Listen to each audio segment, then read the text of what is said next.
ఇది చాలా కాలం క్రితం జరిగిన ఒక కథ. ప్రతిరోజూ ఒక రాక్షసుడు ఒక మేకను చంపి దానిని పూర్తిగా వండుకుని తినేవాడు.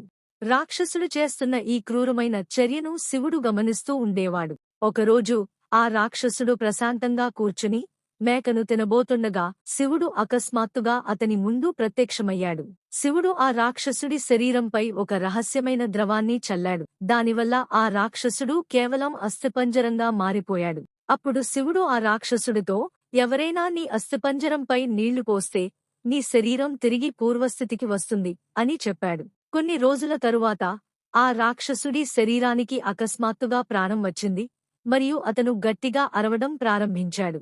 ఇంతలో దగ్గరలోని ఒక అడవిలో ఒక కోతి కుండలో నీళ్లు నింపుతోంది.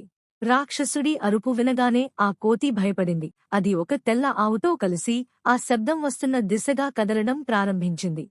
ఆ కోతి అస్థిపంజరం దగ్గరకు వెళ్ళినప్పుడు దాని నుండి వస్తున్న నీటి శబ్దాన్ని స్పష్టంగా వినగలిగింది. కోతి రాక్షసుడి అస్థిపంజరం మీద నీటి కుండను పోసిన క్షణంలో రాక్షసుడి శరీరం పునరుత్పత్తి చెందడం ప్రారంభించింది. అకస్మాత్తుగా ఆ రాక్షసుడు కోతిపై దాడి చేసి చంపడానికి ప్రయత్నించాడు.